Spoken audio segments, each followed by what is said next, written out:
신령스런 스님의 기묘한 볏짚가마니. 어느 시골 마을에 일찍이 남편을 여의고 아이도 없이 혼자 수절하면서 어렵게 살고 있는 과부가 있었다. 그 과부는 인근에 널리 소문이 날 정도로 정절을 생명처럼 여겼으며 행동 또한 정숙하니 마을 사람 그 어느 누구도 그녀를 업신 여기는 이가 없었다. 그러던 어느 날이었다. 여인이 저녁밥을 먹고 집에 있으니 바람을 진 스님 한 분이 석장을 짚고 찾아와서 하룻밤 재워줄 것을 청하는 것이었다. 나무아미 다불 지나가는 소승이 온대 오늘 하루 묵어갈 수 있겠는지요? 이에 부인이 나가서 정중히 합장배례를 하고는 말하였다. 스님, 죄송하온데 저희 집은 여자 혼자 사는 데다 방 또한 하나뿐이니 스님을 재워드릴 수가 없습니다. 다른 곳을 찾아보셔야 할 듯합니다. 이에 스님도 합장배례를 하면서 간청했다. 해가 진 지 이미 오래되어 사방이 어둡고 캄캄하여 길조차 보이지 않으니 하룻밤 자고 가게 해주시면 큰 은혜이겠습니다. 나무관세 음보살. 스님의 계속된 부탁에 부인은 더 이상 거절할 수가 없어 스님을 방으로 안내했다. 스님, 잠시만 쉬고 계십시오. 제가 밥이라도 대접해드릴 테니. 고맙습니다, 보살님. 그렇게 잠시 방 안에 앉아 있으니 비록 보리밥에 나물국이지만 정결하게 밥상을 차려 올렸다. 차린다고 차렸는데 입에 맞을런지 모르겠사옵니다. 아이고, 보리밥에 나물국이면 진수성찬이지요. 배가 고프던 잠인데 잘 먹겠어 그려. 그렇게 밥을 먹고 나자 여인은 늙은 스님을 따뜻한 아랫목에서 쉬게 하고 자신은 운목에 자리를 잡고서 잠을 청하려 하였으나 도통 잠이 오질 않았다. 그렇게 시간은 흘러 한밤중이 되었다. 코를 골며 깊이 잠이 든 스님 옆에서 잠을 설치며 뒤척이고 있던 부인의 배 위로 스님의 다리 한쪽이 턱하고 올라오는 것이었다. 이에 부인은 순간 깜짝 놀랐으나 이내 마음을 가라앉히고 두 손으로 공손하게 다리를 들어 방바닥에 내려놓았다. 그렇게 한동안 움직임이 없던 스님이 얼마 뒤 또다시 몸부림을 치더니 이번에는 손을 들어 부인의 가슴에 툭 하고 걸쳐 놓는 것이었다. 이번에도 부인은 공손히 스님의 손을 들어 방바닥에 내려놓으며 중얼거렸다. 대사께서 온종일 돌아다니시느라 몹시 피곤하신 게로구나. 그렇게 어영부영 잠을 설치다 보니 어느새 달개 울음소리가 들려왔다. 여인은 자리를 정리하고 일어나 정성껏 밥을 지어 깨끗하고 단박한 반찬을 곁들여 스님에게 아침상을 드렸다. 이에 아침밥을 달게 다 드신 스님이 부인을 불러 말했다. 이보시오. 볏짚 몇 단만 구해다 주실 수 있소? 무엇에 쓰시려고 그러십니까? 내 좀 만들어야 할 물건이 있어서 그러오. 잠시만 기다리시지요. 제가 구해다 드리겠습니다. 고맙소 부인.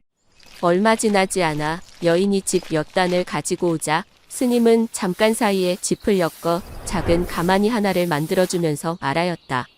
후한 대접에 보답하고자 만들었으니 잘 사용하시오. 그러더니 감사의 인사도 하기 전에 돌아서서 소매를 떨치며 떠나가는데 그 모습이 순식간에 사라지니 여인은 어리둥절해하며 중얼거렸다. 에그머니, 이게 무슨 조화람. 이리도 걸음이 빠른 사람이 어디 있단 말인가? 꼭 하늘로 솟아버린 것 같구만 그래. 한동안 놀란 눈을 비비며 이리저리 두리번거리던 부인이 작은 가마니 안을 들여다보고선 또 한 번 크게 놀라며 말하였다. 어쩔시구. 도대체 쌀은 어떻게 가마니 속에 들어있는 거지? 놀랍게도 스님이 만들어 놓은 작은 가마니 속이 쌀로 가득 차 있는 것이었다. 더욱 놀라운 것은 이 쌀을 뒤주로 옮겨 담고 그 속을 비울 때마다 작은 가마니 속은 금방 다시 쌀로 가득 차 있는 것이었다. 퍼내고 또 퍼내도 가마니 속이 쌀로 가득 차니 평생 배고를 걱정은 안 해도 되겠구나. 참으로 고맙습니다 스님. 이 은혜 평생 잊지 않겠나이다. 그렇게 가난하게 살던 부인은 얼마 지나지 않아 큰 부자가 되었다. 하지만 이를 이상히 여긴 마을 사람들이 몰려와 의심의 눈초리를 하고선 매섭게 몰아붙이며 캐묻는 것이었다. 얼마 전까지만 해도 끼니도 못 챙기고 살떡량으로 겨우 입에 풀칠하던 사람이 갑자기 어이리 큰 부자가 되었소. 무슨 서방질이라도 하는 것이오? 아니면 밤마다 도둑질을 하고 다니는 것이오? 어서 말해보시오어서. 마을 사람들의 의심의 말에 어쩔 수 없이 자초지종을 말하며 작은 가마니로 시범을 보이자 그제서야 마을 사람들이 의심을 거두고 신기해하며 말하였다.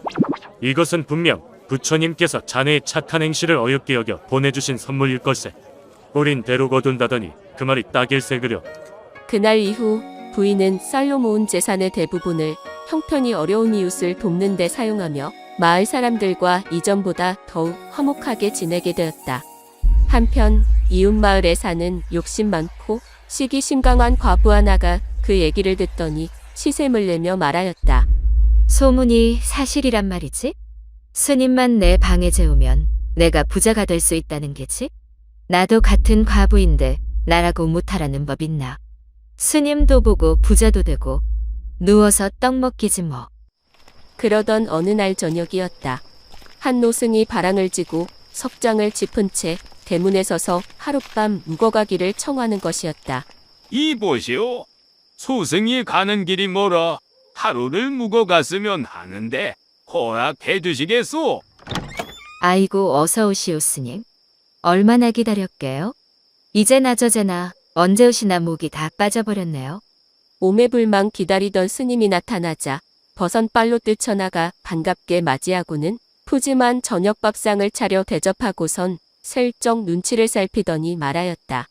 스님? 왜 그러시오 부인? 스님께선 여기 아랫목에서 주무시오. 난 저기 윗목에서 자면 되니. 아니오 부인. 나는 옆방에서 자면 되니 소승 때문에 불편을 자처하지 않으셔도 됩니다 그려. 옆방엔 습하고 곰팡이 가피어 사람 잘 곳이 못 되니 여기서 꼭 저와 함께 주무셔야 합니다. 아시겠지요? 그럼 그렇게 하십시다. 여인의 강요 아닌 강요에 어쩔 수 없이 한 방을 쓰게 된 스님은 그때와 다름없이 코를 골며 어느새 잠이 들어버렸다. 그때를 기다려 잠자는 척을 하던 과부가 스님의 옆에 바짝 붙더니 스님의 다리가 올라오기만을 기다리고 있었다. 그런데 아무리 기다려도 스님이 다리를 올려놓지 않자 속으로 말하였다. 이러다 날 새겠네 그려. 네 다리나 내 다리나 어느 것이든 올려놓으면 그만이지. 안 그래? 그러더니 자신의 다리를 스님의 배 위에 턱 하고 올려놓는 것이었다. 이에 잠이 깬 스님이 여인의 다리를 보더니 두 손으로 공손하게 들어 바닥에 내려놓았다. 그리고선 다시 잠에 들었다. 그렇게 얼마 뒤 과부는 스님의 눈치를 살피더니 이번에는 몸부림을 치는 척하면서 자신의 팔을 스님의 가슴 위에 얹어놓았다.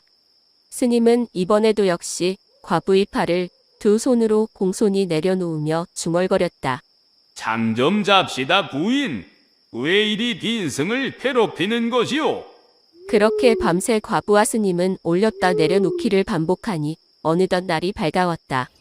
여인은 일찍이 아침밥을 짓고 좋은 반찬을 만들어 스님께 대접하였다.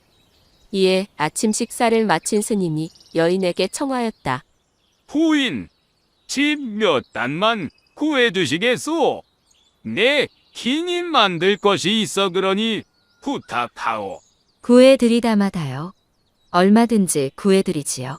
그 말에 과부는 크게 기꺼워하며 볏짚 여러 단을 스님에게 가져다 주었다. 그러자 스님은 과부가 준비해준 지푸로 부인의 집에서 본 것과 똑같은 작은 가마니 하나를 엮어 여인에게 건네주곤 호룰자리를 털고 길을 떠나갔다. 이것이 연마을 과부를 부자로 만들어 주었다는 그 가만이구먼. 광채가 나네 광채가 나. 살다 보니 이런 날도 오고 모든 게 다 천지신명님 덕분입니다. 감사합니다. 감사해. 이윽고 과부는 당연히 썰이 들었을 것이라 생각하고 설레는 듯 가만히 안을 들여다보더니 화들짝 놀라 뒤로 낮아빠지며 소리쳤다. 에그머니? 이 놈의 땡중이 달라는 쌀은 안 주고 이게 뭐람? 가만히 속은 온통 벌떡거리는 남자의 양근으로 가득 차 있었는데 깜짝 놀란 과부가 어쩔 줄 몰라 가마솥에 쏟아붓고 삶아버리려 하자 가마솥 뚜껑을 열고 튕겨져 나올 만큼 그 양이 늘어나기 시작했다. 아니, 왜 이러는 것이더냐? 미치고 팔짝들 노릇이 아니더냐? 이놈들을 다 어쩐단 말이냐? 과부는 미친 사람처럼 날뛰더니 이번에는 그것들을 모두 우물 속으로 던져 넣었다. 하지만 우물 속을 가득 채우고 그것도 모자라 우물 밖으로 마구 뛰쳐나오더니 뜰 여기저기를 날뛰며 온 집안을 쑥대밭으로 만들고 다니는 것이었다. 실로 남근 지옥이 따로 없구나 따로 없어. 내 지금 살아있는 것은 맞더냐? 결국 과부는 더 이상 어쩌지 못하고 바닥에 털썩 주저앉아 허망한 눈빛으로 탄식하며 말하였다. 내 욕심이 지나쳤소 스님. 내 지난 날을 크게 후회하오니 제발 용서 좀 해주시오. 내 앞으로 더 이상 탐욕된 삶을 살지 않을 터이니 이놈들 좀 어찌 해주시오 제발. 그렇게 과부는 사방천지 벌떡거리며 쌓여가는 양근을 하염없이 바라보며 욕심 많았던 자신의 과오를 눈물로 써 참회하니 어느 순간 양근들이 연기로 변하며 하나둘 자취를 감추기 시작하였다. 그러더니 이내 하얀 안개가 자욱하게 집안을 감싸더니 스님의 목소리가 메아리쳐 들려오기 시작했다. 무릇 욕망의 어리석음에 속지 말고 타인이 가진 것에 욕심내거나 화내지 말아야 하거늘 어리석은 중생아. 그대는 무엇이 그리 부족하여 이리도 가지려 하였단 말이냐? 어찌하여 탐욕의 굴레에서 허덕이고 있단 말이냐? 스님의 뼈를 때리는 훈계의 말에 과부는 자신의 부끄러움에 머리를 조아린 채 눈물만 흘릴 뿐 그 어떤 변명도 하지 못하고 있었다. 어느 순간 한결 온화해진 목소리로 스님이 여인을 타이르기 시작했다. 그대는 오늘부터 욕망으로 인한 번뇌를 버리는 수행을 하도록 하라. 그리하면 극락정토에 다다를 수 있으니 곧 네가 부처이니라. 제가 어찌하면 되겠나이까 스님. 이미 너도 알고 있지 않느냐? 멀리에 있지 않느니라. 그렇게 의미심장한 말만을 남긴 채 거치는 안개 속으로 스님의 목소리는 더 이상 들려오지 않았다. 과부는 스님의 뜻모를 마지막 말에 해답을 찾아 몇 날을 고민하였지만 그 답을 찾지 못했다. 다만 이웃마을 과부를 따라 어려운 마을 사람들을 돕는 것으로부터 수행을 시작하였으니 얼마 가지 않아 생불이라 불릴 정도로 마을 사람들이 그녀를 존경하고 따르니 스님들조차 그녀에게 깨우침을 얻고자 하였다는 이야기가 전해진다. 과연 그녀는 욕망의 번뇌에서 완전히 벗어난 것일까? 그것이 궁금하지만 오늘은 부처님의 귀하신 가르침을 듣는 것으로 이야기 마무리하도록 하겠습니다. 부처님이 말씀하셨다. 재산이 불어나면 자연히 사람도 많이 모여들게 된다. 그들을 친형제처럼 거두고 받아들여라. 그리고 그들에게 골고루 나누어주면 목숨이 닿은 뒤에는 천상에 태어나 즐거움을 누리게 되리라. 부처님은 이 또한 말씀하셨다. 재물을 얻고자 할 때 해서는 안 되는 6가지 원칙이 있다. 첫째는 갖가지 노름으로 재물을 구하는 것이요. 둘째는 부적절한 시기에 재물을 구하는 것이며, 셋째는 술을 마시고 방탕하여 재물을 구하는 것이다. 넷째는 나쁜 것을 가까이 하여 재물을 구하는 것이며, 다섯째는 항상 풍류놀이를 좋아하면서 재물을 구하는 것이다. 마지막으로 게으르면서 재물을 구하는 것이니라. 님도 보고 뽕도 따고 과부와 머슴의 사랑 이야기. 어느 시골에 과부가 살고 있었는데 어린 머슴 하나를 종으로 거두고 있었다. 그 종놈은 나이가 17, 8세쯤 되었는데 어리석은 듯 행동을 하나 본성이 교활하고 괴가 많은 녀석이었다. 어느덧 누에치는 계절이 돌아와 과부가 종놈을 데리고 뽕을 따러 가야 하는데 이 어린 종놈과 함께 가는 것이 여간 신경 쓰이는 것이 아니었다. 요 녀석이 양기가 충천할 나이가 되어 혹여나 엉큼한 짓을 하면 어쩌노? 걱정일세 그려. 과부는 혹시라도 자신의 정조를 어지럽힐까 걱정이 되었던 나머지 종놈을 불러 은근슬쩍 질문을 던져보았다. 너 혹시 옥문이란 것을 아느냐? 과부의 물음에 종놈은 속으로 말하였다. 마님이 나를 떠보려 하는 수작이었다.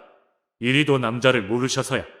남자는 태어날 때부터 이미 다 알고 있는 것이 옥문입니다요.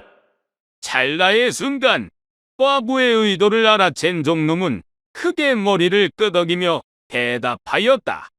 당연히 알고 있습죠. 아침에 세수할 적에 소리치며 번개같이 날아간 녀석이 그것입죠. 해벌쭉 웃는 얼굴로 답을 하는 종놈의 모습에 과부는 생각했다. 요놈이 어리석어 아직 음양을 모르는 것 같은 함께 산속에 간들 무슨 일도 일어나지 않겠구만 그려. 그렇게 과부는 종놈이 어리석다고 단정하고 서둘러 채비를 갖추어 산속으로 들어갔다. 한참을 걸어 도착한 곳에서 숨을 돌릴 틈도 없이 과부는 종놈을 시켜 일을 하게 하였다. 너는 저 나무 위에 올라가 뽕잎을 따도록 해라. 아씨, 그것이 뽕나무가 벼랑 위에 있질 않습니까? 주위에 얼마든지 많은데 하필 이런 곳에 있는 걸 따오라니요. 과부는 당황스러워하는 종놈의 말을 전혀 개의치 않고 더욱 뻔뻔하고 얄밉게 말하였다. 쉽게 딸 수 있는 것이면 너를 데리고 왔겠느냐? 그리고 다른 사람들 손을 타지 않았으니 더 싱싱할 것 아니더냐? 군소리 말고 어서 올라가서 따오거라. 저놈의 과부가 오늘 왜 저러는 게야? 그날이야. 나를 못 괴롭혀서 안달이 난 게야. 종놈은 속으로 연신 과부를 씹으며 벼랑을 오르기 시작했다. 하지만 몇 번을 미끌리고 다치는 상황이 계속되자 속에선 부하가 치밀어 오르고 과부에 대한 미움이 점점 커지기 시작하였다. 그 순간이었다. 겨우 한 길 정도 올라갔을 때였다. 종놈이 발을 헛디디는가 싶더니 벼랑 아래로 굴러떨어져 버린 것이었다. 살려주셔요, 마님. 어디가 어떻게 다친 것이야? 어디가 아픈 게야? 아이고, 이걸 어쩌지? 놀란 과부가 어찌할 바를 몰라 허둥지둥 종놈의 몸만 연신 주무르며 쩔쩔매고 있으니 종놈이 금세라도 숨이 끊어질 것처럼 헉헉거리며 말하였다. 이 산 아래 암좌의 얼굴을 가린 신령한 의원이 있다고 하니 아씨께서 가서 여쭤봐 주시지 않겠습니까? 의원이 있다니 정말 다행스러운 일이구나. 내 얼른 다녀옴세. 신음을 삼키며 고통스러워하는 종놈의 모습에 앞뒤 가릴 것 없이 과부는 의원을 찾으러 갔다. 잠시 후 과부의 모습이 보이지 않게 되자 고통스러워하던 종놈의 신음소리가 잦아드는가 싶더니 어느새 아무 일 없었다는 듯이 먼지를 털고 일어나 주위를 살피더니 간사한 눈빛으로 말하였다. 아씨, 속으셨죠? 이놈이 오늘 아씨의 버릇을 단단히 고쳐드릴 거요. 오늘 매운맛 좀 보셔요. 종놈은 지체 없이 산 아래로 가는 지름길을 쫓아 쏜살같이 달려 과부보다 먼저 암저에 당도했다. 그리고선 황급히 푸른 보자기를 뒤집어 쓰고 단정하게 앉았다. 때마침 과부가 숨을 거칠게 몰아쉬며 암저에 들어서는 것이 보였다. 이에 종놈은 더욱 자세를 근엄하게 고쳐잡더니 헛기침을 하며 과부의 시선을 끌었다. 그러자 과부가 의원에게 절을 올리더니 근심스러운 얼굴로 다급히 물었다. 우리 집 종놈이 뽕나무 열매를 따려다 벼랑에서 떨어져 다쳤는데 어찌하면 좋겠습니까? 의원은 기다렸다는 듯 질문에 답을 하였다. 그 사람은 반드시 신근을 다쳤을 것이오. 신근은 남자의 몸 가운데서 가장 중요한 부분입니다. 만약 그곳을 심하게 다쳤다면 생명 또한 위험할 것이오. 내 마땅히 신통한 처방을 내릴까 합니다만 존귀한 부인께서 기꺼이 따를지. 의사가 말끝을 흐리자 애가 탄 과부가 더욱 다급히 말했다. 병이 나을 수만 있다면 말씀대로 할 테니 어서 말씀해 보시지요. 그렇다면 제가 시키는 대로 한치의 틀림이 없어야 할 겁니다. 네, 그리하겠습니다. 그렇게 다짐을 받은 뒤 의원은 처방을 내리기 시작하였다. 우선 부인께서는 옥문을 열고서 풀잎으로 그 위를 살짝 덮으십시오. 그런 후 종놈을 시켜 그놈의 신근을 그 위에 올려두게 하십시오. 훈훈한 옥문의 기운을 받은 신근이 원기를 회복하여 몇 분 내로 나아질 것입니다. 의원의 신묘한 처방에 한치의 의심도 하지 않은 과부는 고개를 끄덕이더니 감사 인사도 하는 듯 마는 듯 헐레벌떡 다급히 산속으로 다시 돌아갔다. 감쪽같이 과부를 속인 종놈은 과부의 뒷모습이 보이지 않게 되자 다시 지름길을 쏜살같이 달려 뽕나무 밑에 이르렀다. 먼 발치에서 다급히 뛰어오는 과부를 발견하고선 이내 땅바닥에 엎드려 고통에 찬 신음소리를 내기 시작했다. 아이고 살려주시오. 사람 죽네 죽어. 종놈의 고통스런 신음소리에 더욱 마음이 급해진 과부가 그에게 다가가 의원의 처방을 말하자 종놈이 울먹이며 말하였다. 저야 죽으면 그만인데 어찌 차마 처방대로 하겠습니까? 만일 내가 죽는다면 우리 집 여러 수고를 누가 맡아 해주겠는가? 하물며 다만 그 기운만 쪼이면 된다지 않느냐? 걱정 말고 어서 서두르세나.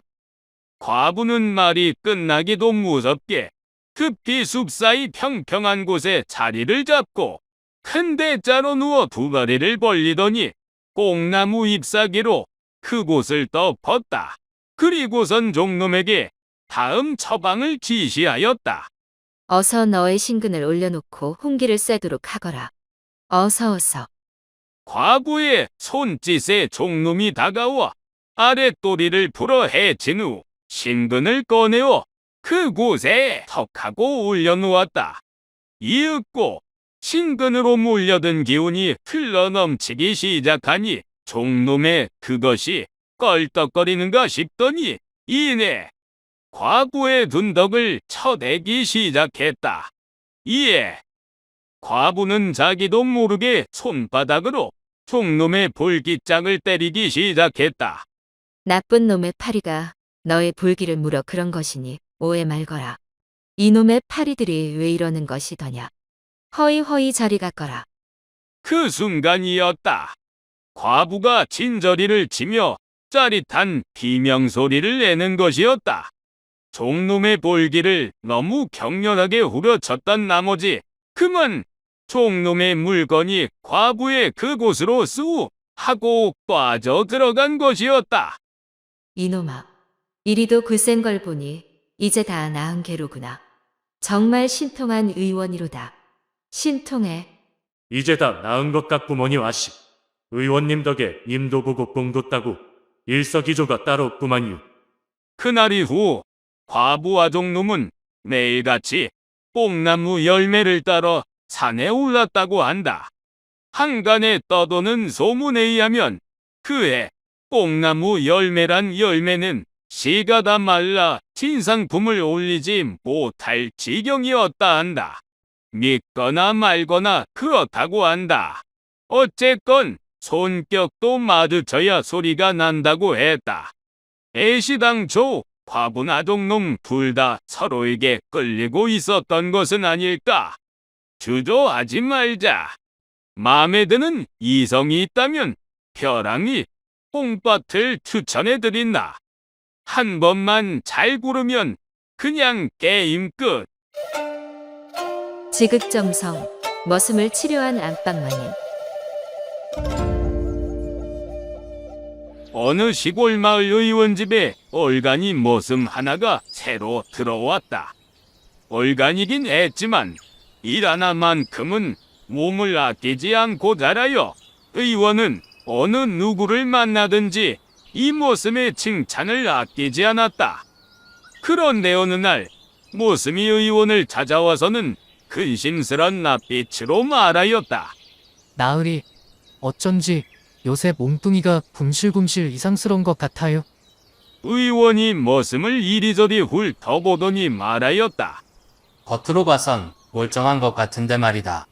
혈색도 붉으래 한 것이 더없이 좋은데 말이지. 어디가 어떻게 아픈지 더 상세하게 말해보거라.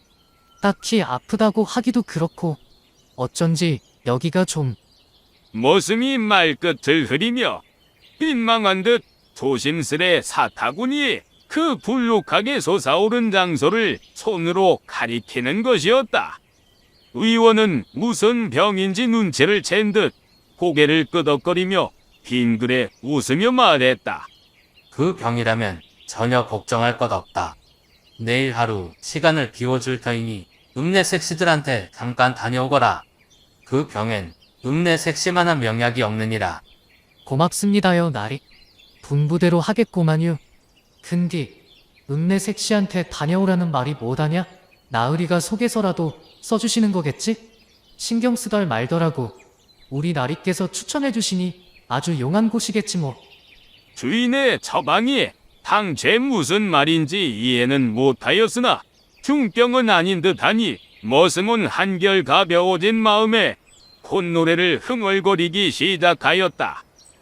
때마침 산책을 하던 안방마님이 콧노래를 부르며 흥에 겨워 일하는 머슴의 모습을 보고 걷던 걸음을 멈추고 말하였다.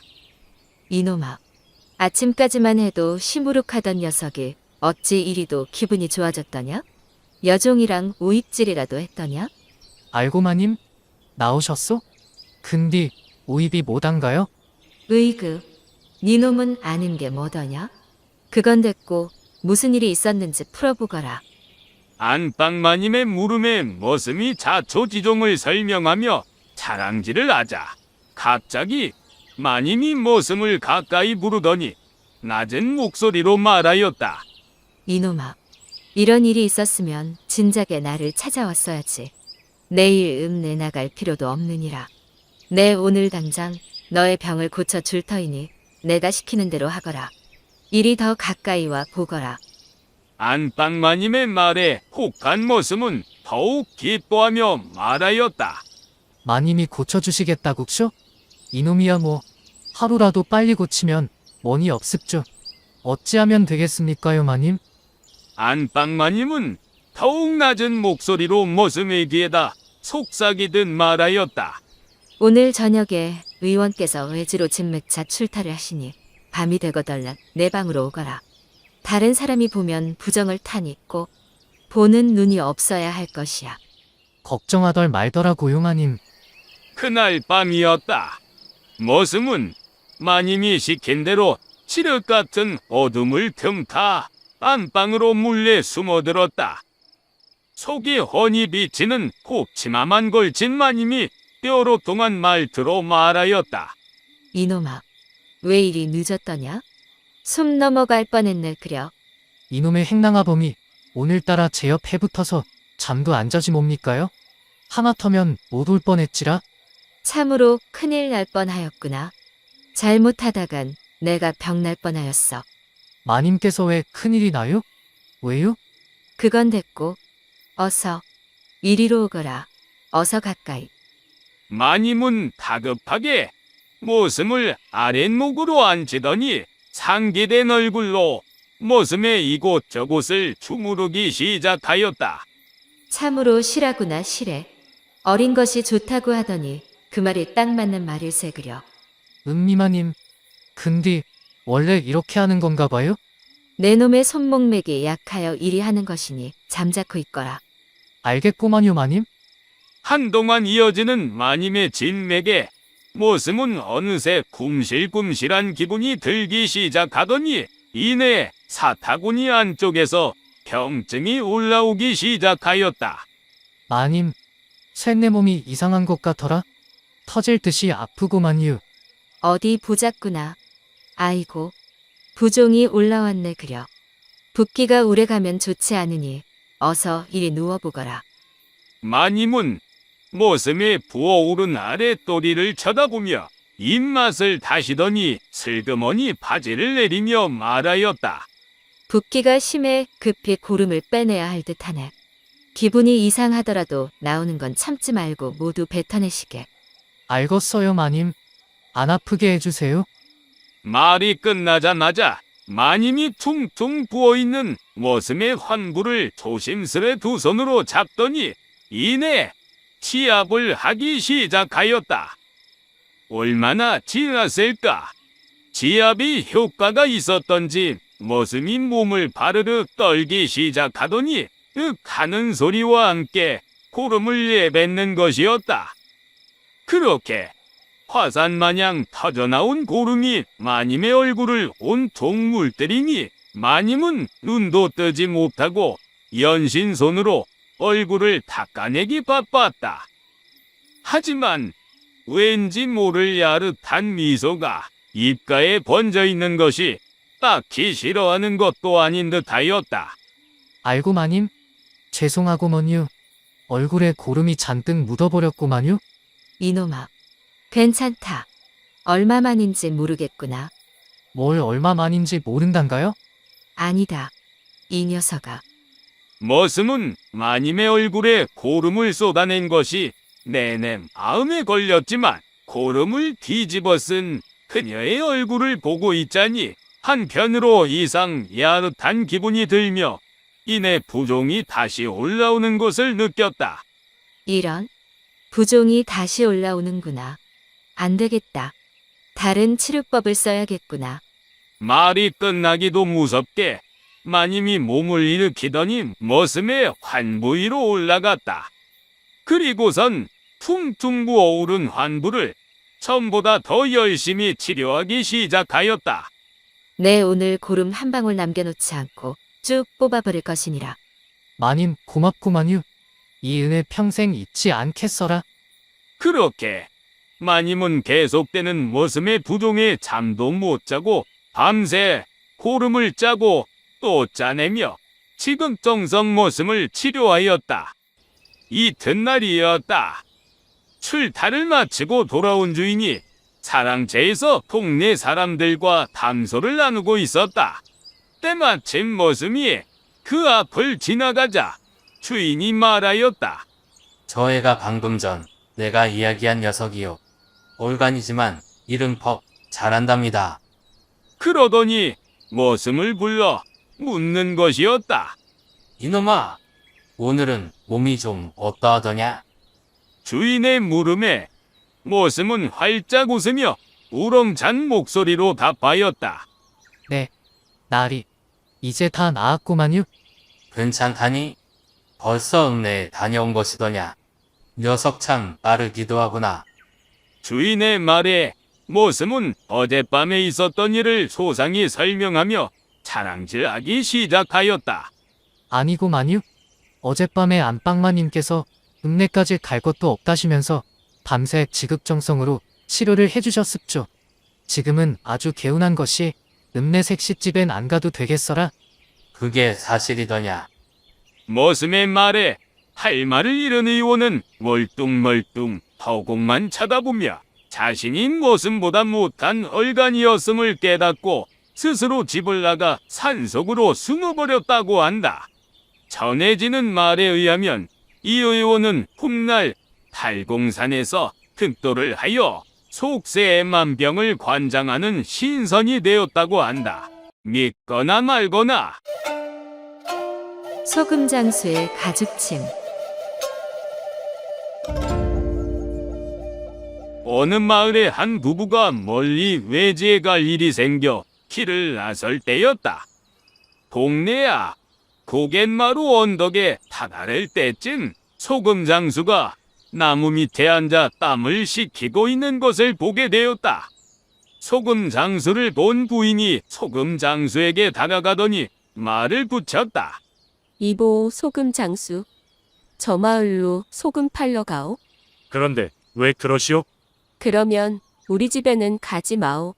부인의 뜬금없는 말에 소금 장수는 의아해하며 물었다.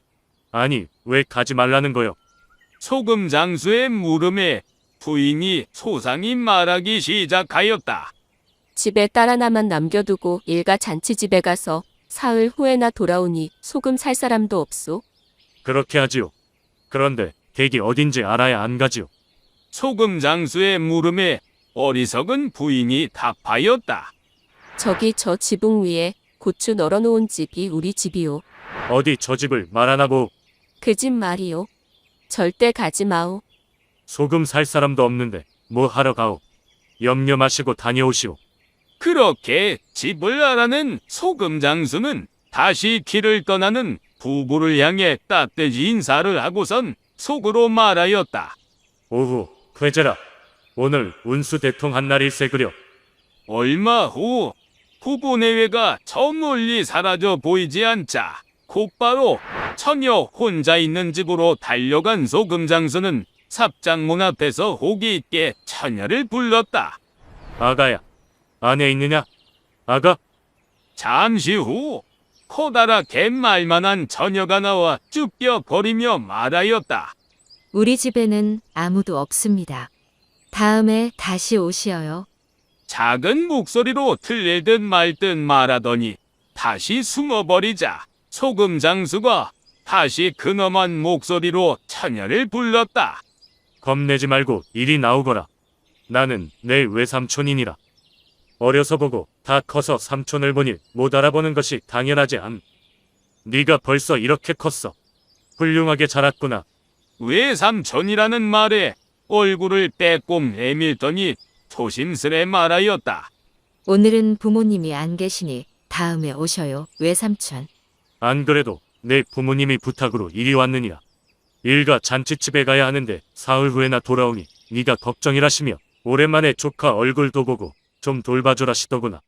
그제서야 안심한 자녀는 나와서 절을 올리고 방에 모신 뒤 씨암탉을 잡아 저녁 식사를 대접했다. 우리 조카가 장성하여 외삼촌에게 이리 저녁 밥상도 올리고 내 감개가 무량하구나. 기특하도다 기특해. 아닙니다, 외삼촌. 당연히 해야 할 일인 것을요. 그렇게 외삼촌인 척 처녀와 대화를 주고받다 보니 배도 부르고 반주를 펴뜨린 탓에 슬슬 흑심이 동한 소금 장수는 넌지시 수작을 걸기 시작했다. 아가, 너 속병이 있어서 고생하는구나. 아니요. 전 아무 병도 없는데요. 그래? 너는 몰라도 내 눈은 못 속인다. 너 해를 보면 눈이 시큼시큼하지? 네, 그러하지요. 그게 속병이 있어서 그렇다. 밥을 먹으면 배가 불룩하지? 네, 그러하옵니다. 거 봐라. 무거운 것을 들면 팔이 나른하고 아프지? 그리고 높은 데 올라가거나 다름질 치면 가슴이 벌떡벌떡하고 숨이 가쁘지? 예. 정말 그런데요. 아가, 그게 다 속병 때문이란다. 얼른 고쳐야지. 그냥 두면 큰일 난다. 큰일 나. 소금 장수의 말에 잔뜩 겁을 먹은 처녀는 눈을 동그랗게 뜨고 심각하게 물었다. 어떻게 고치나요? 속에 든 고름을 빼야 한다. 속에 든 고름을 어떻게 빼나요? 그건 어렵지 않지. 가죽침을 맞으면 쉽게 빼낼 수 있단다. 그럼 얼른 가죽침을 놓아 고름을 빼주세요. 이내 소금 장수는 처녀를 눕히고 치마를 걷어 올린 뒤 속옷을 내렸다. 조금 아프더라도 후련해질 때까지 참아라. 그래야 병이 낫는다. 네, 외삼촌. 그렇게 그날 밤 허기를 채운 소금 장수는 푹 잠에 들었다. 이튿날이었다. 처녀가 아침상을 거하게 차려 배불리 먹고 나니 이내 처녀가 말하였다. 삼촌, 오늘은 고름을 빼주지 않아요? 아침부터 밥상을 들었더니 팔이 나른하고 아픈 것이 병이 난 것 같아요. 그 말에 소금 장수가 말하였다. 팔이 나른하더냐? 어서 치료해야 하니 이리 오거라. 자, 여기 누워보거라. 네, 외삼촌. 그렇게 소금 장수와 처녀는 사흘 밤낮으로 병을 치료하며 행복한 시간을 가졌다고 한다. 전해지는 얘기로는 처녀 의외가인 여자만 넷이라 사내라곤 외조부뿐이었으니 어려서부터 옥내가 잦았던 처녀가 과연 외삼촌의 정체를 몰랐을까? 그것이 궁금하긴 하지만 어쨌거나 저쨌거나 과거나 지금이나 모르는 사람을 함부로 집에 들이는 건 위험하니 항시 조심하십시다. 막장 부부의 유치한 말다툼. 늦은 밤 어느 부부가 말다툼을 하며 서로를 비난하고 있었다. 서방님께선 요즘 웬일로 우물가에 얼씬도 않으시는지요? 임자, 우물이 너무 깊어. 그렇지 않겠소? 어머? 그게 어찌 소첩의 우물 탓이란 말이에요? 서방님 두레박근이 짧은 탓이지. 어허, 그뿐이겠소? 심지어 우물이 깊기만 한 게 아니라 물도 메말랐더이다. 그거야 서방님 두레박질이 시원찮아 그런 것 아니겠어? 그 뭔 섭섭한 소리요. 이웃샘에선 물만 펑펑 솟더구만. 내 두레박질에 옆집 샘이라니요? 그렇담 서방님께선 다른 샘을 이용하셨단 말이요? 어쩔 수 없지 않소? 임자 샘물이 메말라 목이 마르니 급한 김에 이웃샘을 한번 이용했소이다. 그러셨소? 잘하셨소 그래? 그런데 서방님? 참으로 이상한 일이옵니다. 이웃 두레박은 이 샘물이 달고 시원타고 벌써 몇 달째 애용 중이니 말입니다. 뭐요? 그렇게 서로의 간통 사실을 알게 된 막장 부부는 각자 이웃집 샘물과 두레박을 찾아 누가 더 잘났는지 대결을 하며 밤을 지새웠다고 한다. 여종의 병을 깔끔히 치료한 재상의 비밀치료법. 옛날 어떤 재상의 처가에 향월이라는 나이 어린 여종이 있었다. 어느덧 향월의 나이 18이 되자 용모가 꽃처럼 피어나는지라 그녀를 볼 때마다 재상의 마음은 음심으로 가득 차니 그 여종을 품을 기회만 호시탐탐 노리고 있었다.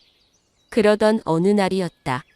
향월이 학질에 걸려 크게 앓게 되었는데 그녀를 끔찍이 아끼던 처가의 장모가 내의원 종일품 벼슬을 하고 있던 재상을 찾아와 청하는 것이었다. 향오리가 학질에 걸려 연일 고통을 받고 있으니 내국에서 일하고 있는 자네가 학질에 좋은 약을 알고 있을 테니 모쪼록 향오리 좀 고쳐주시지 않겠는가? 이에 재상이 호기심이 가득한 얼굴로 묻기 시작하였다. 어느 달 어느 때에 더 심하게 아픕니까?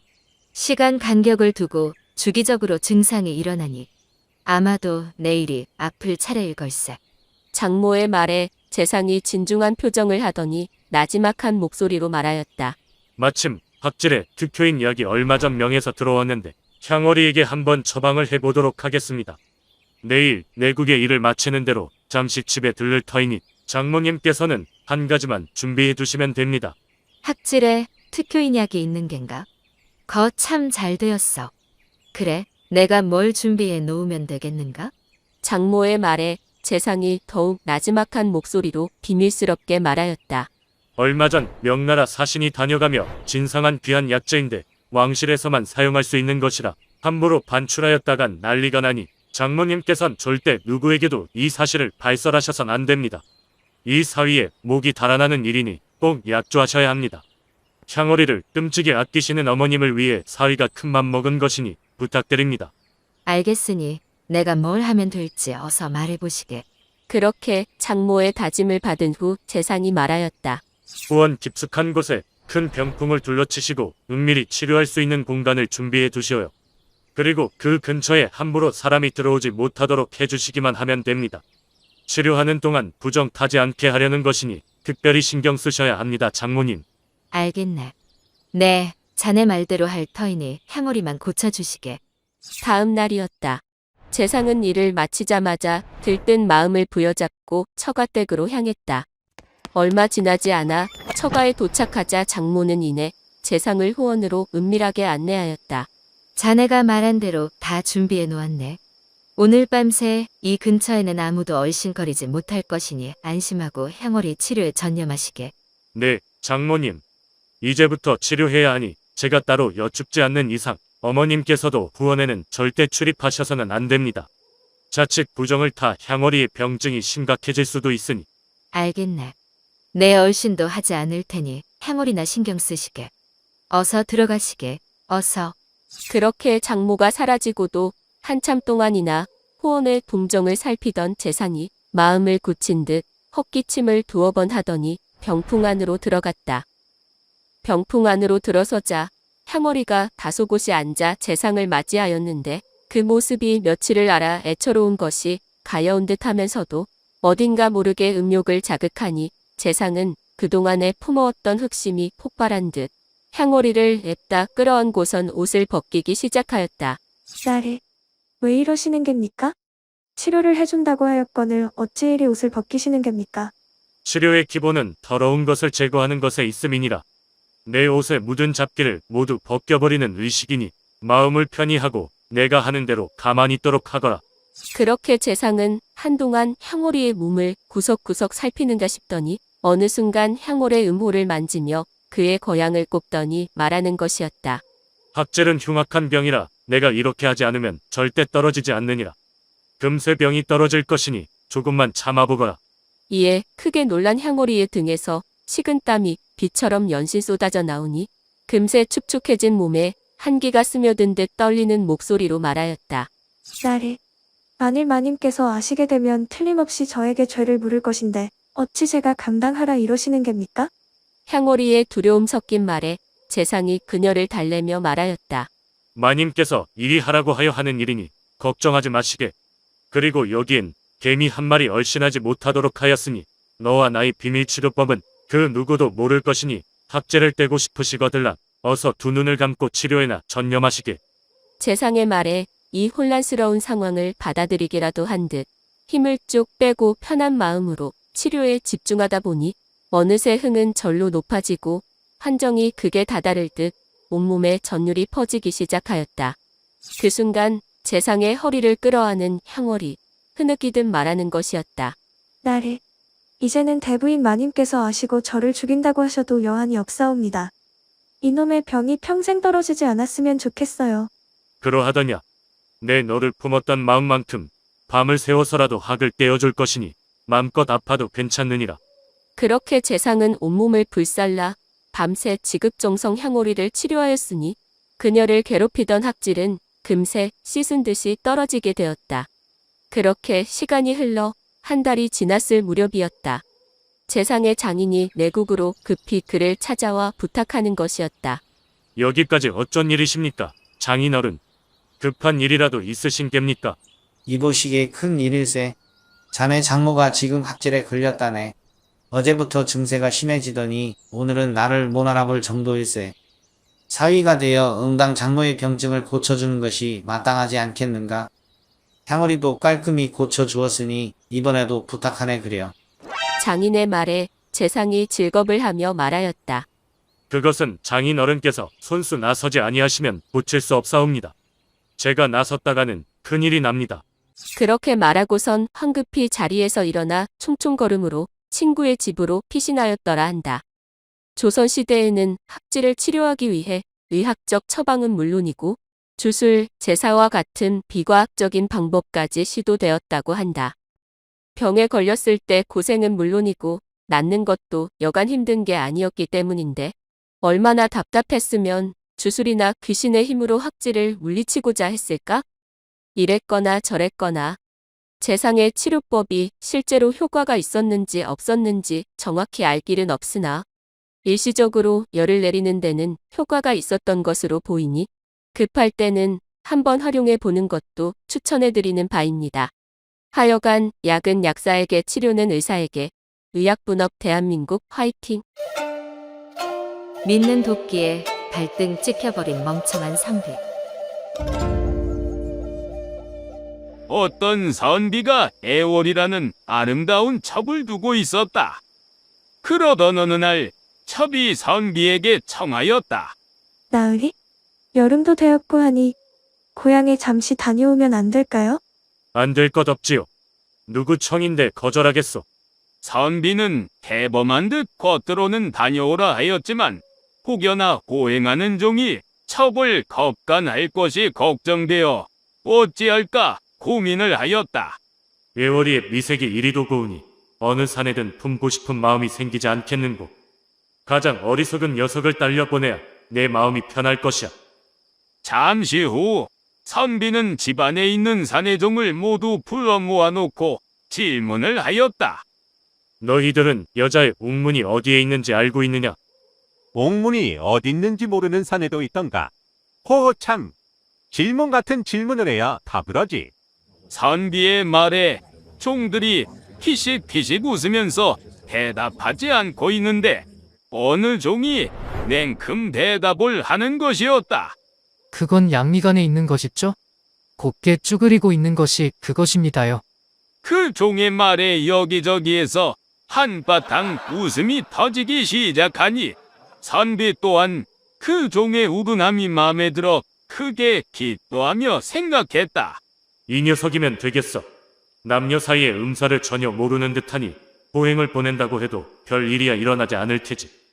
이 종은 어려서부터 선비의 집에서 일한 꺽쇠 녀석으로 겉보기에 어리석어 보이나 속으로는 은큼한 데가 이루 말할 데가 없는 녀석이었다. 이 사실을 알 리 없는 선비는 꺽쇠에게 첩을 호행하게 하였다. 꺽쇠 내 녀석이 작은 아씨를 모시고 고향집에 좀 다녀와야겠다.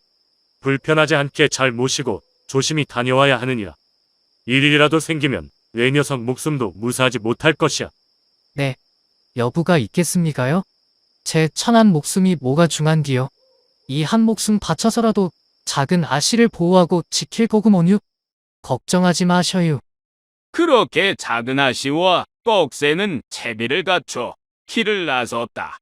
그렇게 한두어 시간을 쉼없이 걷다 보니 더운 여름 땡볕에 말도 지친 듯하고 꺽쇠도 힘겨워하는 모습에 작은 아씨가 말하였다. 조금만 가면 큰 냇가가 나오니 거기서 잠시 쉬어 가도록 하자꾸나. 하루를 꼬박 가야 하니 말에게도 물 좀 먹이도록 하거라. 네, 마님.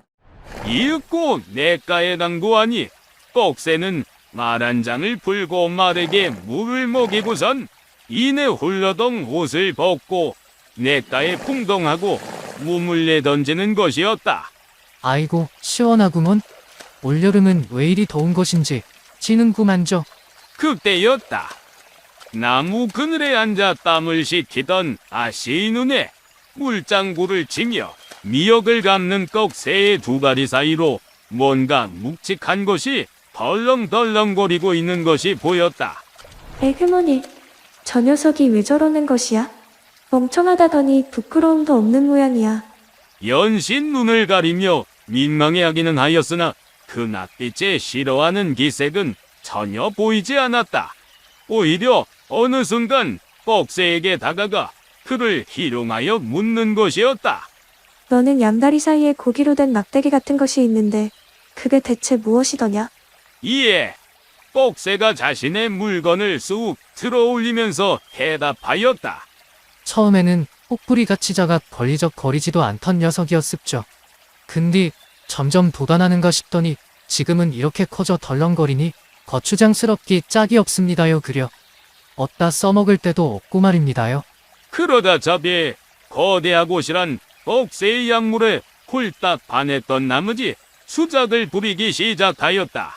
나도 태어날 때부터 양다리 사이에 작은 구멍이 있었는데 차츰 커져 지금은 깊은 구멍이 되었지. 보아하니 너의 그 솟아난 막대기와 나의 움푹 패인 그곳에 짝이 잘 맞을 것 같은데 한번 맞춰보지 않겠느냐?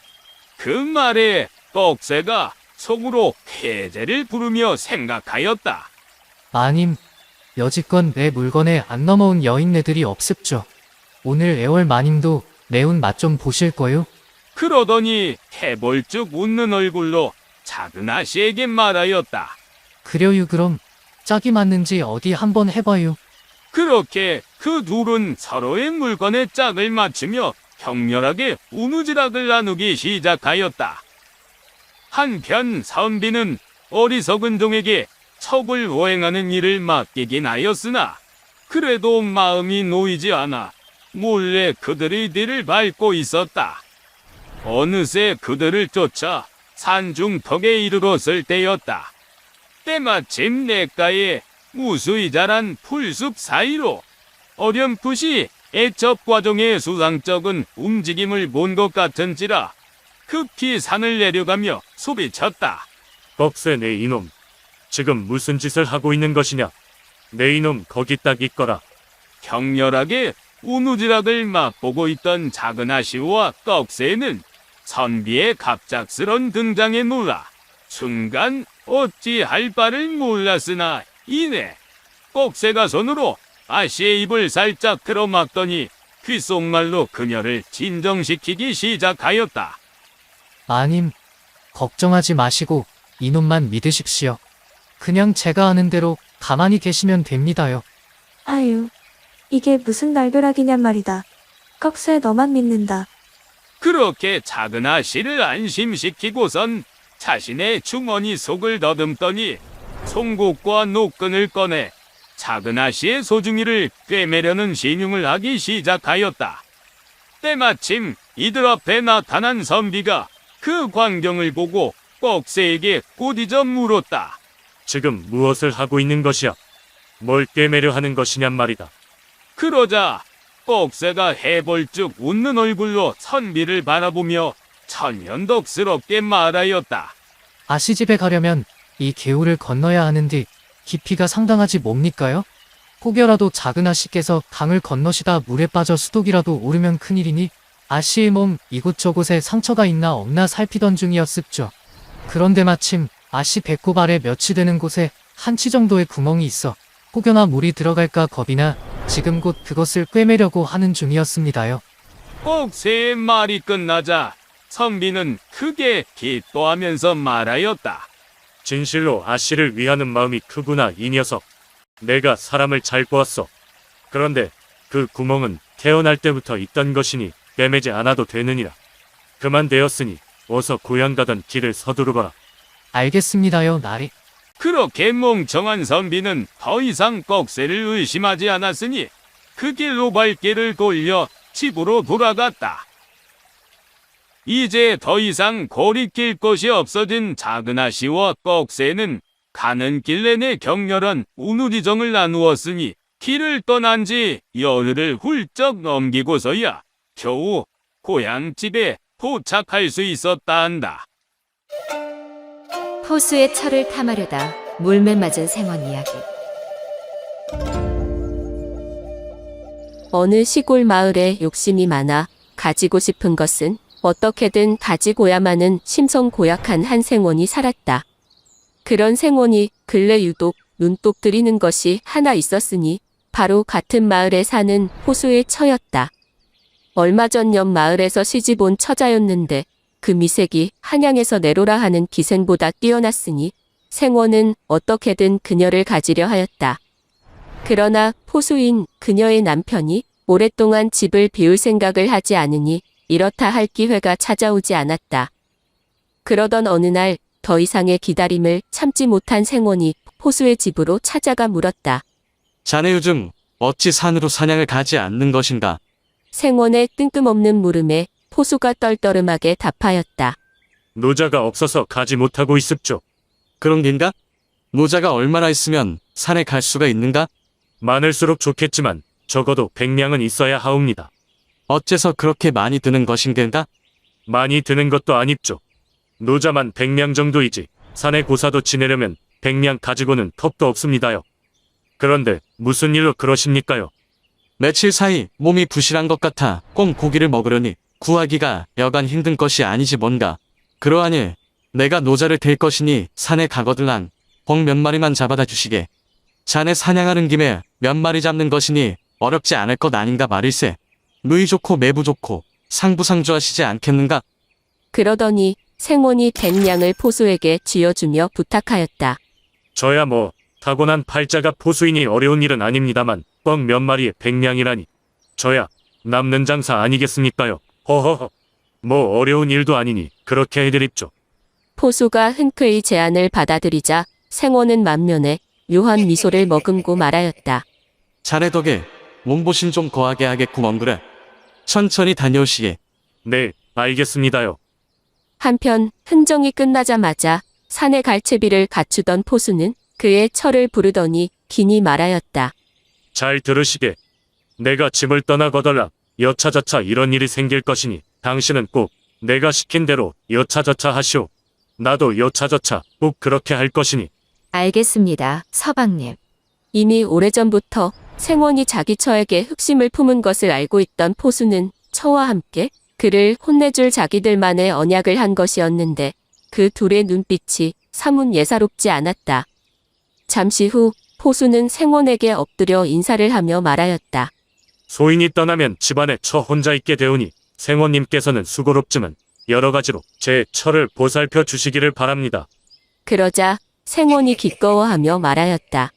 그 일은 내가 어찌 소홀히 하겠는가. 조금도 걱정하지 말라.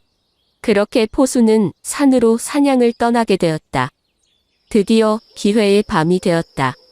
생원이 장죽을 비스듬히 물고 포수의 집으로 다시 찾아와서는 그의 처에게 수작을 부리기 시작하였다. 오늘은 너의 남편이 없는데 홀로 공방을 지키는 것이 어렵지 않겠는가? 생원의 말에 포수의 처가 간드러진 목소리로 말하였다. 생호님 같으신 분이 직접 이리 살피러 오시니 무엇이 어려운 일이 있겠습니까? 포수의 처가 이렇게 말하자 생원이 곧 방 안으로 들어오더니 희롱의 말을 하기 시작하였다. 오늘 밤새 홀로 공방을 지킬 셈이신가? 어찌 나와 밤새 한바탕 씨름이나 해보실 텐가? 생혼 나리는 씨름을 잘하시나 보. 쇳내는 들배지기를 제일 좋아한다오. 그렇게 한동안의 희롱에도 실은 내색 없이 그의 농을 다 받아주는 그녀의 반응에 생원은 자목 기뻐하며 노골적으로 교합하자 유혹하기 시작하였다. 이에 여인이 선반 위를 손으로 가리키며 생원에게 말하였다. 생호님이 저와 교합하고 싶으신 생각이 있으면 저것을 내려서 얼굴에 동여매십시오. 그렇지 않으시면 저는 하지 않겠습니다. 어허, 저것은 무엇인고? 어서 이리 내어 보거라. 그러자 여인이 이내 선반 위에 얹어놓은 가면을 내리더니 생원의 얼굴에 동여매고자 하니 생원이 물었다. 가면을 꼭 써야 한단 말이지? 네, 그러하지요. 저는 남편과 동침할 때는 언제나 이렇게 이것을 얼굴에 묻고 합니다. 그렇게 하면 흥이 나고 그렇게 하지 않으면 흥이 나지 않더이다. 너의 말이 그렇다고 하니 어서 묶어보아라. 그렇게 여인은 생원에게 가면을 씌운 다음 끈으로 단단히 묶어 풀 수 없게 한 후 한동안 정신없이 술래잡기하며 서로를 희롱하고 있었다. 그때였다. 산에 갔던 포수가 갑자기 뒤뜰에서 방 안으로 들이닥쳐서는 들고 있던 몽둥이로 벽을 치고 들창 문을 치면서 난리법석을 부리며 큰 소리로 말하였다. 어떤 도둑놈이 남의 집 안방에 들어와서 남의 안을 겁탈하려 하느냐. 이런 놈은 패 죽여도 모자랄 것이다. 이에 생원이 크게 겁을 먹고 가면을 벗으려 하였으나 목 뒤에 끈이 단단히 얽매어져 있어 도저히 벗을 수가 없었다. 이 보시게. 잠시 멈춰 보시게. 날쌔나야. 나란 말일세. 이놈의 도둑놈이 어디서 생원나리 행세를 하는 것이냐. 생원나리께서는 절대 남의 안을 겁탈하는 그런 분이 아니시네. 그러더니 더욱 매섭게 몽둥이질하기 시작하니 생원은 더 이상 매질을 참지 못하고 방 안을 뛰쳐나와 자기 집으로 도망을 치니 포수도 이에 뒤질세라 계속해서 고함을 지르며 그를 쫓아 따라갔다. 도둑놈이 생원댁으로 들어간다. 저놈을 잡으시어서. 시골 마을에 울려 퍼진 한밤중의 야단법석한 소리에 생원의 집에서 깜짝 놀라 밖을 내다보니 마침 가면을 쓴 괴물이 앞마당으로 헐레벌떡 뛰어 들어오는 것이었다.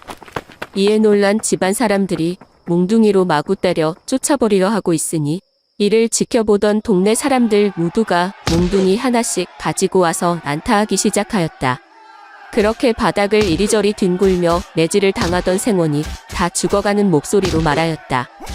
나니라 그만 때리거라. 이것들아. 하지만 가면을 쓴 생원을 누가 알아볼 수 있겠는가? 그렇게 한동안 마을 사람들에게 난타당하던 생원은 초주검이 되어서야 겨우 가면을 벗을 수 있게 되었는데 과연 이 도둑놈의 정체가 진짜 생원이었으니 집안 사람들이 매우 놀라 말하였다. 이게 무슨 꼴이오? 어쩌다 이리 도둑놈처럼 가면을 쓰고 도망을 치셨단 말이오? 그렇게 온몸이 피투성이가 된 가면 쓴 도둑이 생원인 것이 밝혀진 후 동네 사람들은 웅성거리며 자신들의 집으로 돌아갔다. 한밤중의 야단법석 이후 한동안 생원은 감히 문 밖으로 얼굴을 내밀지도 못하였을 뿐 아니라 포수에게 빌려준 돈조차 달라는 말을 하지 못하였으니 평생의 수모도 이런 수모가 없었다 한다. 들리는 얘기에 따르면 포수는 1636년 청이 북경을 넘어 조선을 침략하니 소고군으로 동원되어 전쟁을 치르던 중 행방불명이 되었다고 전해진다. 이에 그의 처는 한동안 그의 행방을 쫓아 전국을 헤매다 청나라까지 넘어갔으나 포수를 찾지 못하고 결국 머나먼 타지에서 객사했다는 안타까운 사연만 전해지고 있다. 뼈를 녹여주는 나그네의 놀라운 정체. 한 행상이 어느 민가에서 하룻밤을 묵게 되었다. 밤중이 되자 주인 부부가 교접을 하는 환성이 들려오니 이를 듣고 있던 행상이 괜한 호기심이 생겨 주인에게 물었다. 지금 하고 있는 일이 무엇이요? 그러자 주인이 대답하였다. 헉헉거리는 소리 들으면 모르시오. 지금 아내와 열심히 교접 중이오. 교접 중에 미안하오만. 네. 훈수 하나만 두어도 되겠소? 이 일 좀 하시나 본데. 그리하시오. 어디 말이나 들어봅시다. 네, 잠시 들어드릴 테니. 이에 행상이 근엄한 말투로 주인에게 훈수를 두기 시작하였다. 대체로 남녀가 결합함에 있어 두 가지의 격식이 있어. 그 하나는 깊이 넣고 오랫동안 교접함으로써 여자로 하여금 뼈가 스르륵 녹을 만큼 기분이 좋다 여기게끔 만드는 것인데 이것을 상격이라 하오. 격식 중에 가장 이상적인 격식이지요. 다른 하나는 격한 소리를 내면서 잠깐 동안의 방설에만 뜻을 두는 것으로 지금 당신이 하고 있는 것과 다를 것이 하나 없지요. 이름하여 합격이라 하는데 하수들이 나 즐겨하는 교접술이랍니다. 교합이라 함은 무릇 음양의 이치와 같아 한쪽이 강하면 다른 한쪽이 쉬이 흩어져 버리니 서로의 절정을 찾아 조화를 이룬다면 불로장생도 할 수 있으니 무엇보다도 중요하지요. 주인은 이상격과 합격의 이치를 잘 이해하고 교접을 하시는 게 중요하오. 작게는 어떻게 하는지에 따라 내일 밥상도 달라지니 말이오. 안 그렇소이까? 있기, 불로장생은 무슨. 이리도 싱거운 사람을 보았나. 상격이면 어떻고 합격이면 어떠하오. 내가 좋으면 여편네도 좋은 것이지 뭐가 되수요. 안 그렇소 마누라. 사내의 물음에 아내가 떨떠름한 표정으로 말하였다. 서방님이 그렇다면 그런 것이겠지요. 서방복 지지리도 없는 년이 뼈가 녹아내리는 기쁨 따위를 퍽이나 알기나 하겠어? 어서 하던 일이나 마저 하시오. 아내의 핀단에 머쓱해진 주인은 엄한 행상을 탓하며 퉁명스럽게 말하였다. 어서 귀 닫고 잠이나 주무시오. 남의 행방에 감나라 배나라 그만하고. 그러더니 조금 전보다 더 격하고 방정맞게 교접을 하는 것이었다. 에헤이, 상격과 합격을 잘 이해하고 교접을 하라 하였거늘 오늘만 사는 남자 같네 그려. 그렇게 한동안 옆방 상황에 귀를 기울인 채 혼잣말을 하며 혀를 끌끌 차던 행상은 얼마 지나지 않아 코를 골며 깊은 잠에 빠져버렸다. 때마침 주인 방의 교접도 막바지에다 다르니 이내 하는 소리와 함께 주인의 코 고는 소리만 들려왔다. 오늘도 이리 가셨구먼. 볕 좀 녹여봐라, 이 화상아. 나는 이제 시작인데 너는 고루코름 쳐 자빠져 자면 이 끓어오르는 욕정은 어디다 풀라는 것이여? 아이고 내 팔자야. 그때였다. 신세한 탄으로 땅이 꺼져라 한숨만 쉬던 여인의 머릿속에 좋은 생각이 떠올랐다. 상격과 합격의 이치를 잘하는 사내가 옆방에 있는데 내 무슨 신세 한탄이나 하고 있단가? 내 오늘 밤은 반드시 상격의 대우를 받고 뼈 좀 녹여볼 것이구먼. 그렇게 여인은 남편의 옆에 누워 한동안 자는 척을 하는가 싶더니 얼마 지나지 않아 갑자기 남편을 걷어차며 다급한 목소리로 말하는 것이었다. 이보시오. 어서 일어나시오. 지금 내가 꿈인지 생시인지 모르겠는데 말이요.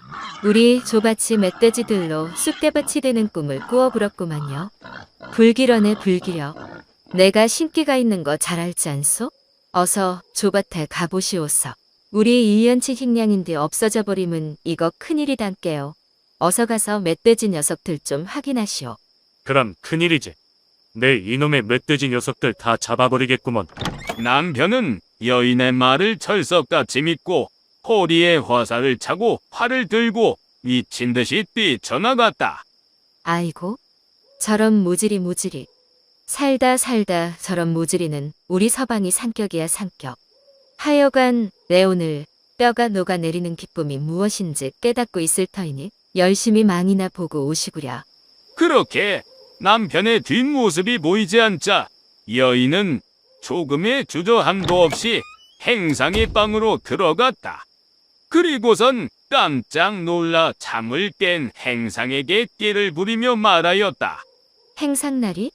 아까 듣자하니 교접술의 도리에 능통하신 듯한데 오늘 제가 그 도리가 어떤 것인지 몸소 익히고자 하니 가르침을 주시지 않겠습니까?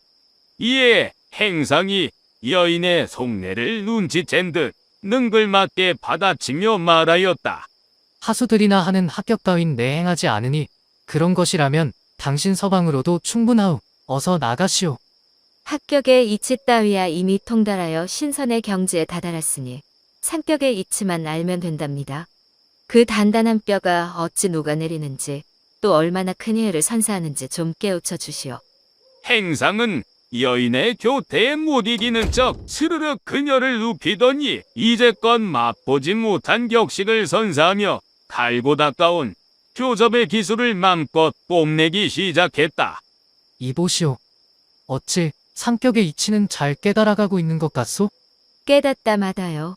이미 뼈는 스르륵 녹아 없어진 지 오래이고 살조차 가루가 되어 신선이 되어 하늘을 날아다니는 듯 하옵니다. 어허, 이리도 깨달음이 빠르시오? 그대는 깨달음이 보통 여인네들보다 빠르니 더 큰 깨달음도 쉽게 얻을 수 있을 터. 다시 한번 깨달아 보십시다. 자, 기술 들어갑니다. 은미나의 뼈가 하나도 남아나질 않겠어라. 그렇게 여러 번의 깨달음을 얻은 이후 여인은 바라던 대로 그 환정이 극에 달하며 상격의 진정한 맛을 알아보렸다고 한다. 다음 날이었다. 날이 밝자 주모는 간밤에 가르침에 감사함을 듬뿍 담아 아침상을 거하게 차려 행상의 방을 찾았다. 행상날이 안에 계십니까? 아침상 차려왔으니 어서 문 좀 여시오. 안에 없으시오? 그러나 이미 행상은 짐을 꾸려 떠난 뒤였다. 여인은 뜬모를 아쉬움에 텅 빈 방 안에 멀뚱멀뚱 앉아 방바닥을 손으로 쓰다듬으며 말하였다. 어젯밤이 아직도 생생한데 뭐 그리 급하시다고 말씀도 없이 사라지셨소 그려? 더 깊은 도리를 깨우치려면 아직 멀었는걸. 그렇게 한동안 허탈해하던 여인의 초땀 잃은 시선이 벽을 스쳐가는 순간이었다.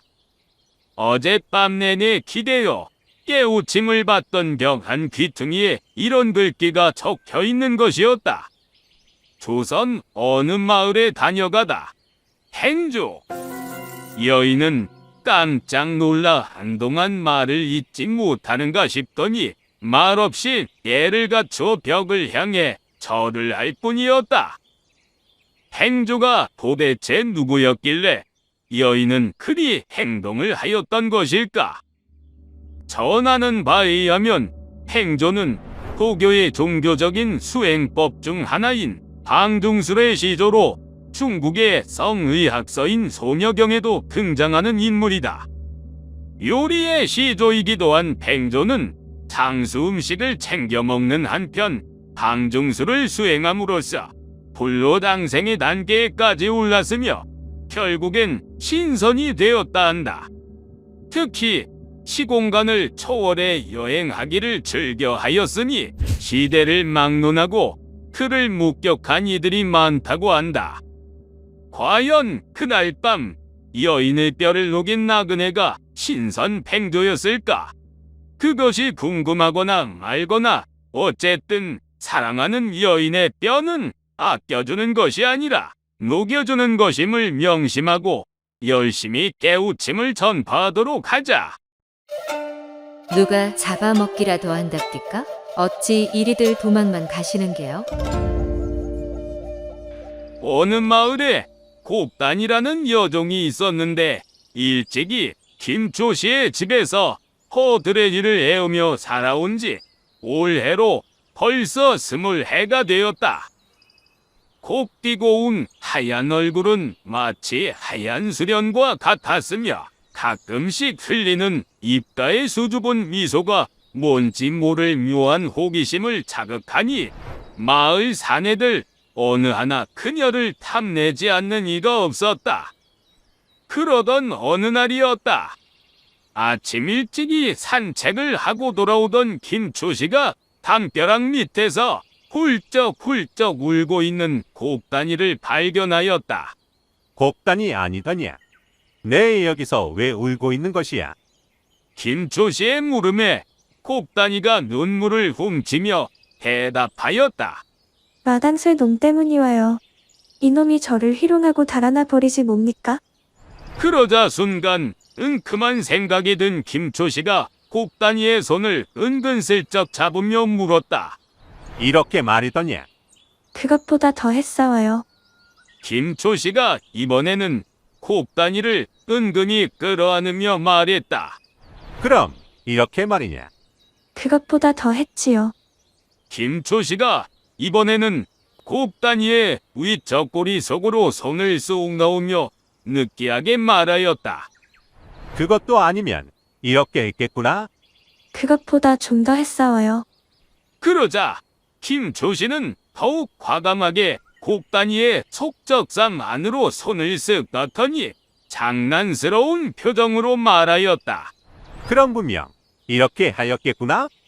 곱단이가 순간 움찔하더니 김초시를 올려다보는데 그 눈빛이 예사롭지 않았다. 예, 바로 그렇게 했지요. 나리와 똑같이. 저런 천하에 몹쓸 놈이 있나? 그래서 가만히 있었단 말이더냐? 그때였다. 김초시의 말에 곱단이가 갑자기 김초시의 가랑이 사이로 손을 쑥 하고 넣더니 사내의 물건을 한 움큼 올려잡으며 말하였다. 그래서 저도 이렇게 마당쇠 아랫도리에 손을 쑥 하고 집어넣었지요.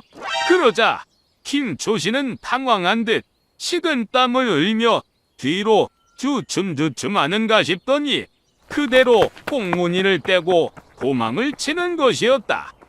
이에 곱단이가 울부짖으며 말하였다. 아니, 왜 이리 도망을 가는 것이오?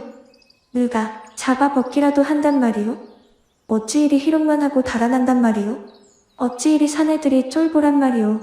그렇게 곱단이는 하루 종일 벽에 쪽을 치고 앉아 눈물만 흘리며 겁 많은 동네 사내들을 원망하였다 한다.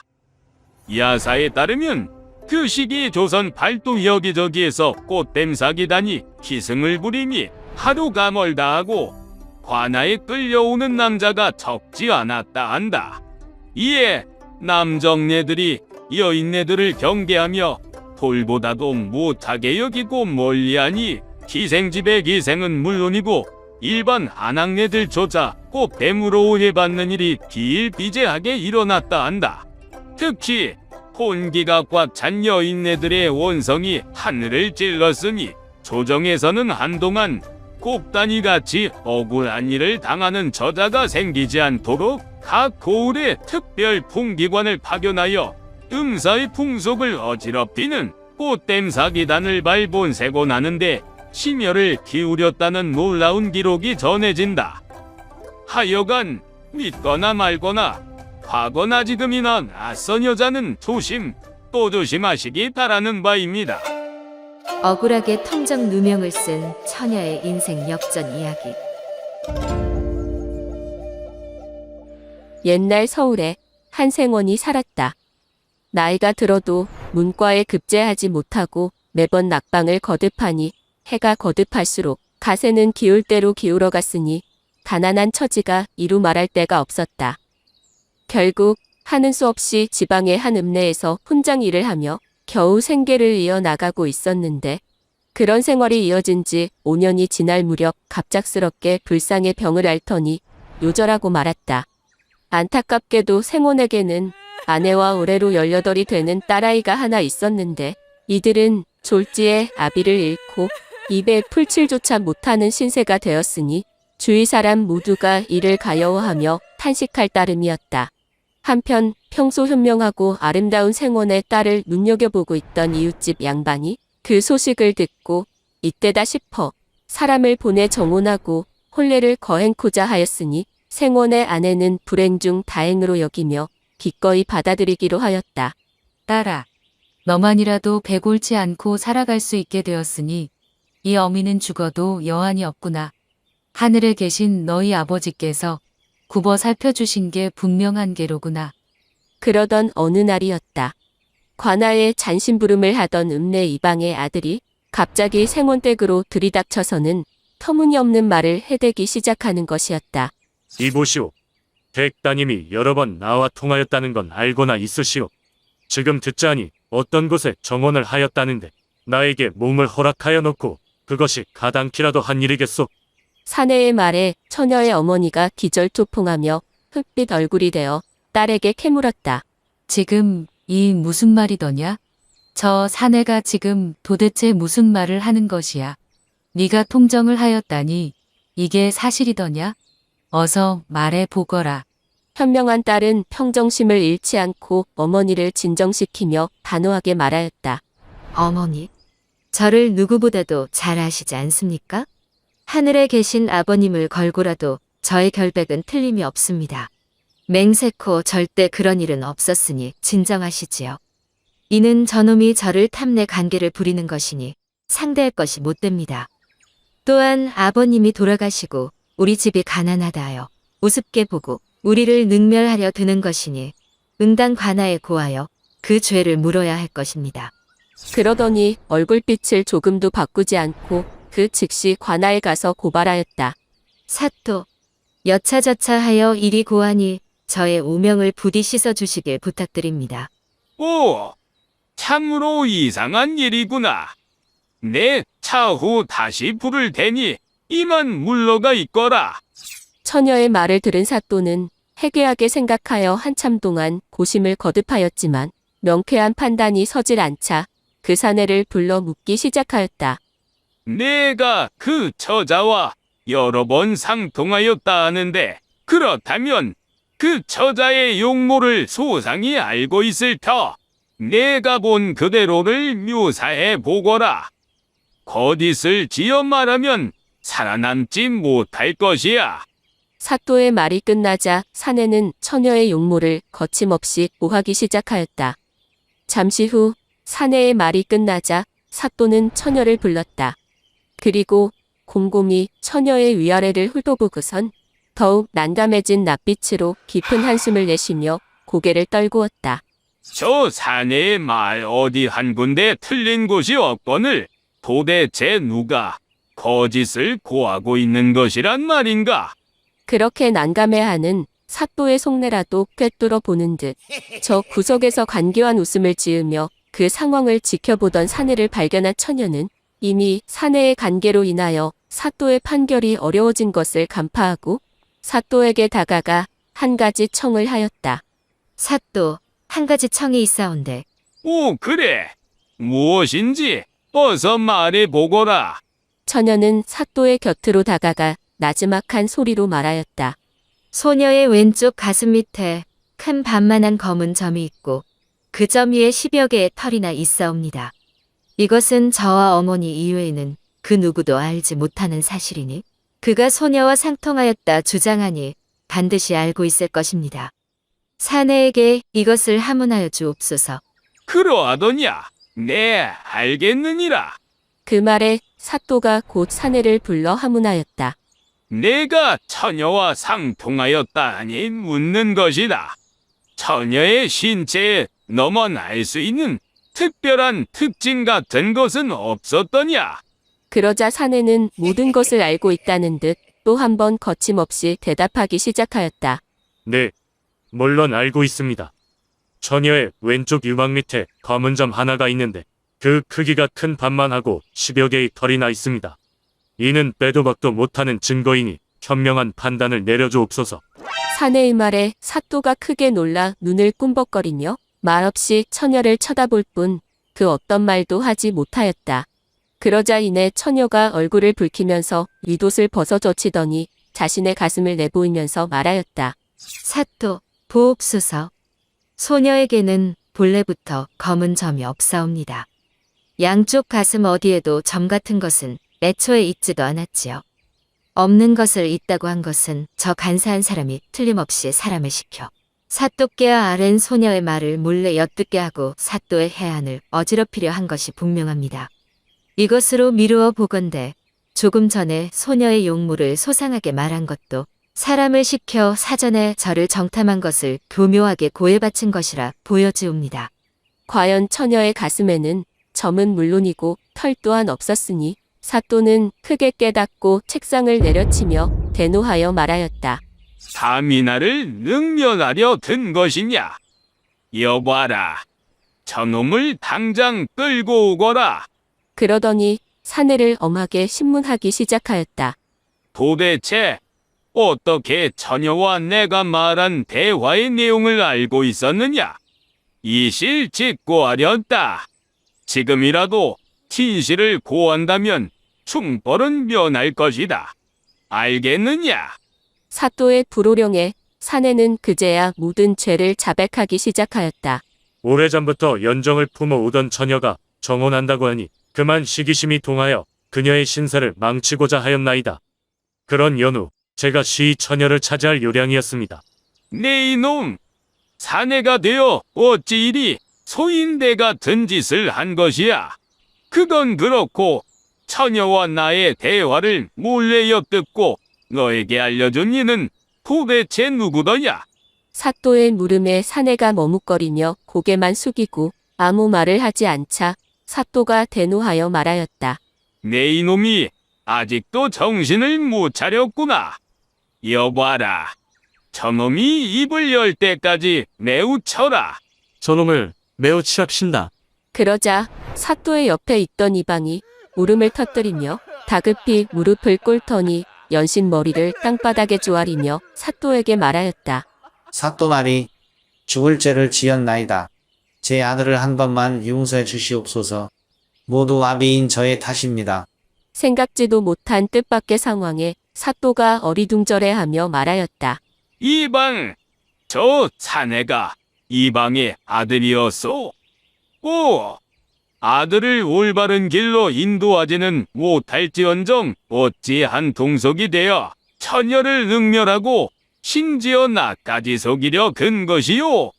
내가 그리 신임하였거늘. 사또, 죽을 죄를 지었나이다. 모든 것이 아들을 제대로 키우지 못한 저의 잘못이옵니다.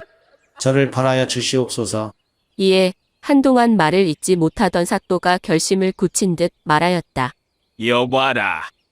여기 이방과 아들을 하옥시키도록 하고 저 처녀의 실추된 명예에 상응하는 만큼의 보상이 충분히 이루어질 때까지 이 두 놈은 추록을 금하도록 하라.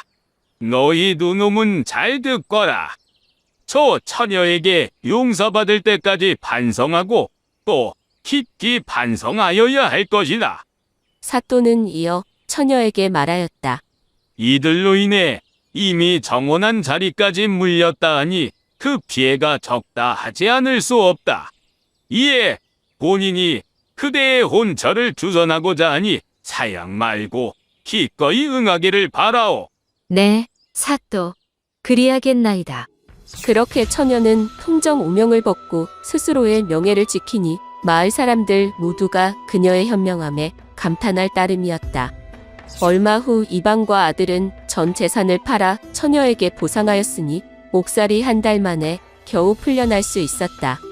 그리고 어느 날 소리 소문 없이 야반도주하였는데 한간에는 처녀의 아비인 생원의 귀신이 나타나 밤마다 그들을 괴롭혀 마을을 떠났다는 풍문이 떠돌기도 하였다.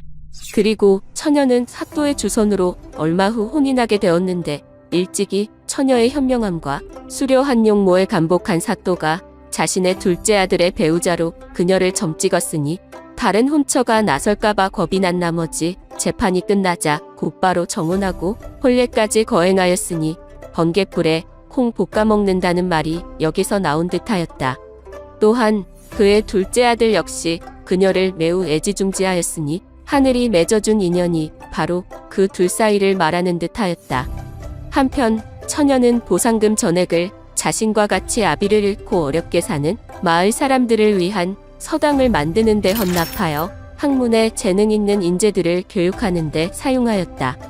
훗날 이 처녀의 서당에서 배출된 과거급제자들이 한둘이 아니었으니 마을 사람들은 생전에 아비가 이루지 못한 일을 처녀가 대신 이룬 것이라 말하며 그녀를 높이 칭송하였다 한다.